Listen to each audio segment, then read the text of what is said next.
नमस्कार साथियों, जो अपनी ज्योग्राफी का पेपर होता उसके जो 8 क्वेश्चन थे उनका एक बार एनालिसिस देखते हैं। उनके अंदर सबसे पहले था कि करेवा भूआकृति कहाँ पाई जाती है। आपको मैंने बोला था कि 2 नंबर के हिसाब से, मेंस के हिसाब से बहुत इंपॉर्टेंट है, परी में भी पूछा जा सकता है। करेवा क्या है? जो विभिन्न हिमनद हैं, वो नदियाँ हैं, उनके द्वारा जो निक्षेप जमा किए गए हैं उनको करेवा के नाम से जाना जाता है। और यहाँ पे जाफरान की खेती की जाती है। जाफरान मतलब केसर की खेती की जाती है यहाँ पे। और ये कहाँ पे है? कश्मीर, हिमालय के अंदर देखने को मिलते हैं। जो कश्मीर घाटी वाला रीजन है वहाँ पे करेवा जो ये देखने को मिलती है, मिट्टी है। बाद में लोकटक झील स्थित है। लोकटक झील कहाँ पे स्थित है? लोकटक झील मणिपुर है, उनके अंदर, वहाँ पे मणिपुर में अवस्थित है। ये रामसर साइट में भी शामिल होती है, तो मणिपुर में हो जाएगा ये। उसके बाद आ गया भारत में स्थित हिमालय का सर्वोच्च शिखर कौन सा है।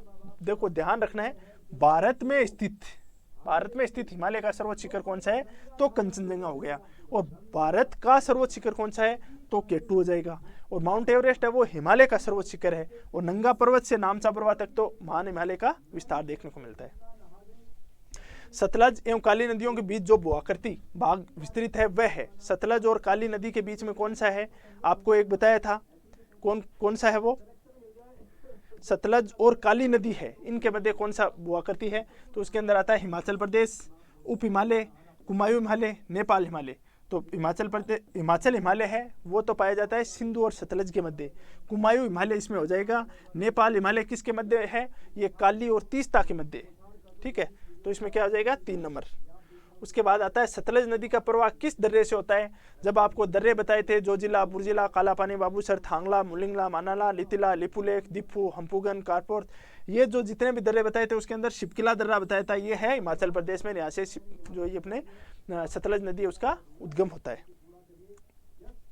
सबसे नवीन पर्वत श्रृंखला कौन सी है? ट्रांस हिमालय, वरद हिमालय, लघु हिमालय, शिवालिक को आपको बताया था कि इनसे जो अवसाद जमा हुए थे यहाँ पे, जो उसमें उन अवसादों में संपीड़न की वजह से शिवालिक का निर्माण होता है, इसीलिए शिवालिक है ये एक अवसादी चट्टानों से निर्मित पर्वत श्रृंखला है।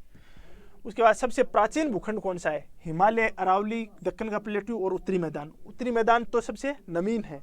उसके बाद देखा जाए तो हिमालय, उसके बाद दक्कन का प्लेट्यू, और अरावली है वो प्री कैम्ब्रियन युग में इसका निर्माण हुआ था। तो अरावली सबसे प्राचीन पर्वत श्रृंखला है।